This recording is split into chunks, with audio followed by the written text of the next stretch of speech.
বাংলাদেশে সনাতনী দীপু চন্দ্র দাসকে হত্যার প্রতিবাদে খড়দায় টায়ার জ্বালিয়ে রাস্তা অবরোধ করে বিক্ষোভ হিন্দু সনাতনী ঐক্য মঞ্চের।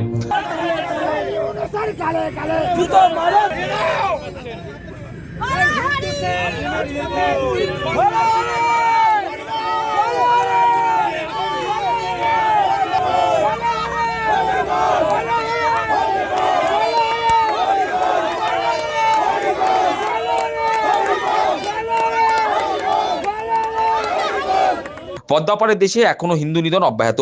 গত বৃহস্পতিবার গভীর রাতে বাংলাদেশের ময়মনসিংহে হিন্দু সনাতনী যুবক দীপু চন্দ্র দাসকে পিটিয়ে হত্যা করা হয়েছে। হত্যা করার পর তার দেহ আগুন দিয়ে পুড়িয়ে দেওয়া হয়েছে। বাংলাদেশের লাগাতার হিন্দু নিধনের প্রতিবাদে সরব বিজেপি সহ বঙ্গের সনাতনীরা। দীপু দাসকে নৃশংসভাবে হত্যার প্রতিবাদে সোমবার সন্ধ্যায় সনাতনী হিন্দু ঐক্য মঞ্চের তরফে প্রতিবাদ মিছিল করা হয়। খড়দা স্টেশন রোডের মুখ থেকে বিটি রোড হয়ে সেই মিছিল খড়দা থানা পর্যন্ত যায়। থানার সামনে গিয়ে টায়ার জ্বালিয়ে বিটি রোড অবরোধ করে তারা বিক্ষোভ প্রদর্শন করেন।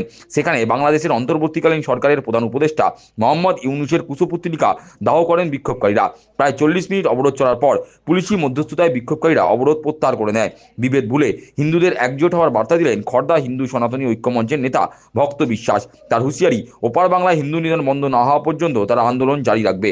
বাংলাদেশে যে আমাদের হিন্দু ভাই দীপু দাস তাকে যেভাবে পুড়িয়ে হত্যা করেছে তার বিরুদ্ধে আমরা এই আন্দোলন পথ নিয়েছি। আমরা এখান থেকে থানা ঘেরাও করব, থানা ডেপুটেশন হবে এবং রাস্তা অবরোধ করে দেবো। আমরা আজকে আমাদের এখান থেকে বার্তা যাবে বাংলাদেশ ইউনিট সরকারের কাছে যে আমাদের হিন্দুদের ওপর কেন বাংলাদেশে এত অত্যাচার হচ্ছে, তার প্রতিবাদে আজকে এই বিক্ষোভ।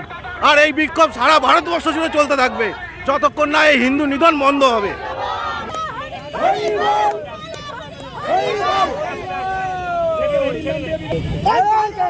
গালে গালে জুতো মারো, জুতো মারো, বাংলাদেশি মুসলিমের গালে গালে জুতো মারো, জুতো মারো।